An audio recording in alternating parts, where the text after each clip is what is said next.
আসসালামু আলাইকুম। সবাই কেমন আছেন? আশা করছি সবাই আল্লাহর রহমতে ভালোই আছেন। আলহামদুলিল্লাহ, আমরা সবাই অনেক ভালো আছি আলহামদুলিল্লাহ। প্রতিদিনের মতো আজকে একটা নতুন ব্লগ ভিডিও নিয়ে আপনাদের সামনে হাজির হয়েছি। আশা করছি ভিডিওটি আপনাদের সবার অনেক ভালো লাগবে, তাই প্রথম থেকে শেষ পর্যন্ত দেখার অনুরোধ রইল।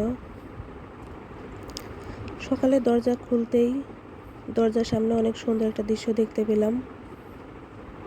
আর এটা আমি শুধু একা উপভোগ না করে আপনাদের জন্য একটু ভিডিও করে রেখেছি এবং ভিডিওটি শেয়ার করে দিলাম যাতে আপনারা জিনিসটা দেখতে পারেন। দেখেন, দুইটা বিড়ালের বাচ্চা খেলা করছে, তো আমার অনেক ভালো লাগছিল। এরা কিন্তু তিনজন ভাই বোন, তিনজন। তো দুজনে সেখানে যে খেলা করছে। ওর মা কিন্তু দেখতে শুনতে অনেক বড় না, দেখতে শুনতে অনেক ছোট। ওদের বাইরে বের করতো না। এই দু একদিন হলো ওরা বাইরে বের হয়।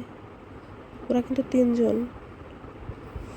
ওর মা ওদের আড়ালে রেখে বাইরে থেকে খাবার নিয়ে গিয়ে কিন্তু ওদের খাওয়াইতো। এই দেখেন, এসে গেছে আর একজন। আসলে মায়েরা বোধহয় এরকমই হয়, নিজে কষ্ট করে না খেয়ে সন্তানদের জন্য একটু ভালো রাখার জন্য চেষ্টা করে। আসলে প্রত্যেক সন্তানেরই এটা বোঝা উচিত যে তাদের বাবা মা তাদের জন্য কত কষ্ট করে। তো যাই হোক, এই যে একজন চলে যাচ্ছে, আরেকজনও চলে গেল। একা একা বসে বসে ভাবতেছে কি করা যায়। তো যাই হোক, আমিও শুধু এটা দেখলেই হবে না, রান্নাটা এখনো শুরু করি নাই। তো এই যে রান্নার কাছে চলে আসলাম। আজ অনেক মজার মজার রেসিপি করব। মাছ মাংস কিছুই না, মাছ মাংস ছাড়া কিছু রান্না করব। এই যে এখানে ডাউল ভিজিয়ে নিচ্ছি। আপনাদের ভাই বাড়িতে গিয়েছিল, সেখান থেকে কিছু জিনিস নিয়ে এসেছে, গ্রামের খাঁটি জিনিস, যেগুলো সচরাচর শহরে অনেক ভালো জিনিস পাওয়া যায় না। সেটা হচ্ছে, আপনাদের ভাইয়া বাড়িতে গিয়েছিল, কিছু পাট শাক আনতে বলেছিলাম, আর সেই পাট শাকগুলো এখন ভাজি করব। আর লাউয়ের শাক দিয়ে ডাউল রান্না করব। এই যে ডিম আর আলু সেদ্ধ দেখছেন, ডিম আর আলু দিয়ে আমি আলু আর পেঁপে দিয়ে ডিম ভেজে তারপরে সেটা রান্না করব। এগুলো সবগুলো আসলে আমাদের অনেক ভালো লাগে।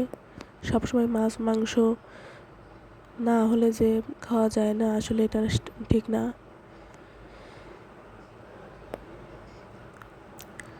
আসলে মানুষের চাহিদার তো কোনো শেষ নেই। একটা চাহিদা পূরণ হলে আর একটা চাহিদা উৎপত্তি হয়। আসলে আমরা তো মধ্যবিত্ত না, আমরা আসলে একরকম চলছি আর কি। আসলে সুখে থাকতে গেলে অনেক কিছুর প্রয়োজন হয় না। আমাদের প্রত্যেকটা মানুষেরই পরিবেশ পরিস্থিতি সব কিছু মেনে নিতে হয়। সবসময় একরকম যায় না। আল্লাহর দুনিয়াতে কত রকম মানুষ আছে, আমরা তাও 3 বেলা খেতে পারছি। অনেকে কিন্তু অনেক অভাবের মধ্যে থাকে। আমাদের উচিত আমরা উপরের দিকে না তাকিয়ে নিচের দিকে তাকাতে, যাতে আমাদের যেটা নাই সেটার অভাব যেন বুঝতে না পারি। এই যে এদিকে আমি পাট শাকগুলা ভেজে নিচ্ছি এবং এদিকে মরিচ পেঁয়াজ কেটে সেটা সুন্দর করে মাখিয়ে তারপরে যে ডিমটা আমি গুলিয়ে নিচ্ছি, 3টা ডিম গুলিয়ে নিব। আর এটা দিয়েই আমি আলু আর পেঁপেটা রান্না করব। আমি অনেক রেসিপি দেখাবো না। আসলে আমি এখানে অনেকে হয়তো আপুরা আছেন যারা আমার থেকে অনেক সুন্দর করে অনেক সুন্দর রান্না করতে পারেন, কাজগুলো অনেক সুন্দর পারেন। আমি আসলে কাউকে শেখানোর উদ্দেশ্যে এখানে কিছু করছি না, জাস্ট আমি যেটা করি সেটা সবাইকে দেখানোর জন্য, বিনোদনের জন্য আর কি এটা করছি। তো এই যে এদিকে লাউয়ের শাক দিয়ে ডাউল, দেখেন কালারটা কত সুন্দর এসেছে, মাশাআল্লাহ, খেতেও আলহামদুলিল্লাহ অনেক ভালো হয়েছিল। এই যে দেখেন ডাউলটার কালারটা কত সুন্দর এসেছে। আর এদিকে ডিমটা ভেজে নিয়েছি, এই যে প্যানে পুরো ডিমটা আমি ভেজে নিয়েছি এবং অনেক মোটা হয়েছে সেই জন্য একবারেই দিয়েছি। এতে কেটে নিলে তাতে কী হয়, পিসগুলো অনেক বড় হয় এবং অনেক মোটা হয় আর কি।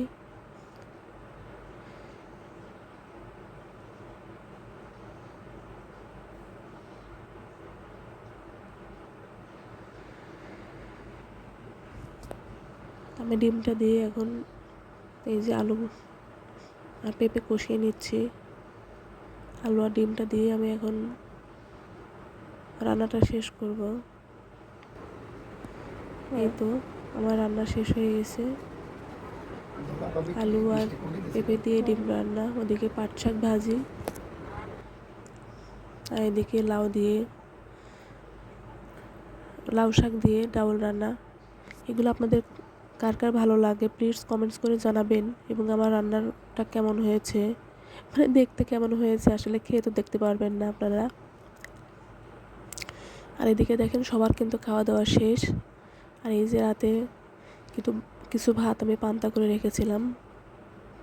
পান্তা আমার ভীষণ পছন্দ, আর যেহেতু আমার একটু ঠান্ডা লাগছে আর ছোটো বাচ্চাও আছে, আপনার ভাই কিছুতেই খেতে দিবে না, কিন্তু পান্তা থাকলে আমি আর তার লোভ সামলাতে পারি না। পান্তাটা আমার অনেক পছন্দ, তবে শুধু পান্তা ভাত আমি খেতে পারি না। পান্তা ভাতের সাথে কোনো তরকারি থাকলে আমার সেটা খেতে অনেক মজা লাগে। আর আমার সামনে যেহেতু 3 রকমের তরকারি আছে, তারপর আবার পাট শাক ভাজি, এটা কোনোভাবেই মিস করা যাবে না।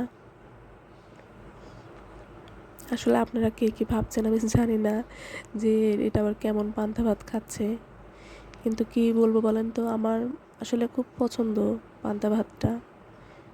এই যে আমি পান্তা ভাত দিয়ে পাট শাক দিয়ে খাচ্ছি, এটা যে আমার কাছে কতটা তৃপ্তি লাগছে আপনাদেরকে বলে বোঝাতে পারবো না। আমি আসলে এরকম পান্তা ভাতটা আমার অনেক পছন্দ। আমি কিন্তু সব কিছু দিয়েই টেস্ট করছি, পাট শাক দিয়ে প্রথমে খেলাম, তারপরে এই যে ডিম দিয়ে খাচ্ছি এবং ডাউলও নিয়েছিলাম কিন্তু। তো যাই হোক, এই যে খাওয়া দাওয়া শেষ করেছি। তো এই যে আমার মেঝেতে ফ্লোরের মানে কাগজ পাতা ছিল, অনেক দিন আগেই পাতা হয়েছে, ভেতরে হয়তো অনেক খারাপ অবস্থা, আমি জানি না কী অবস্থা আছে, কারণ আমি বাসায় ওঠার আগে এই কাগজটা পাতা হয়েছে। তো এই দেখেন মাঝখান দিয়ে কিন্তু ছিঁড়ে গেছে, তো অন্য টেপ দিয়ে লাগানো হয়েছে কিন্তু সেটা আর থাকে নাই। কিন্তু আমি পরে চিন্তা করলাম যে এরকম কালার দিয়ে কোনো ইয়া পাওয়া যায় কিনা। তো যাই হোক, পরবর্তীতে যে কী বলে আপনার টেপ দিয়ে আটকে নিচ্ছে। আসলে সব কিছু নিজের মধ্যে মানায় নিতে পারলেই হয়, অভিযোগ করলে তো অভিযোগের শেষ নাই। তো হাজব্যান্ডের উপর প্রেশার না দিয়ে চেষ্টা করি একটু কোনো কিছু মানিয়ে নিতে। আসলে সুখ এমন একটা জিনিস, সুখী আপনাকে কেউ সুখী রাখতে পারবে না যদি আপনি নিজেকে সুখী না ভাবেন। প্রকৃত সুখী সেই যে সব কিছু মানায় নিতে পারে এবং যেটা আছে সেটা নিয়ে যে সুখী থাকে, সে হচ্ছে প্রকৃত সুখী। সুখে থাকতে অনেক কিছু লাগে না, অনেক টাকা পয়সা ধন দৌলত থাকলেই যে সুখী হওয়া যায়, আসলে এমনটা না। আর যার অনেক আছে তারও কিন্তু চাওয়ার শেষ নাই, আর আমাদের তো কিছুই নাই, তাহলে আমাদের তো চাওয়া থাকবেই। তো এই জন্যে আসলে আমাদের মনে অনেক কষ্ট না রেখে, যেগুলো পায় নাই সেগুলোর অভিযোগ না করে, যেগুলো আছে সেগুলোর জন্য আল্লাহর কাছে শুকরিয়া জানাতে হবে, যে হয়তো আমাদের যেটুকু আছে অনেকের হয়তো সেটুকুও নাই। সুখে থাকতে গেলে সব কিছু মানিয়ে নিতে হবে, আল্লাহর উপর ভরসা রাখতে হবে। দুনিয়াটা চিরস্থায়ী নয়, ক্ষণস্থায়ী, এখান থেকে চলে যেতে হবে। তো যাই হোক, সবসময় চেষ্টা করি যে আছে এই নিয়ে ভালো থাকার জন্য। দেখি আল্লাহ কতদূর নিয়ে যায়। এই দেখেন আমি কাজটা শেষ করছি মোটামুটি। আজকের ভিডিওটা এ পর্যন্তই। আপনারা সবাই ভালো থাকবেন, সুস্থ থাকবেন, আমাদের জন্য দোয়া করবেন। আসসালামু আলাইকুম।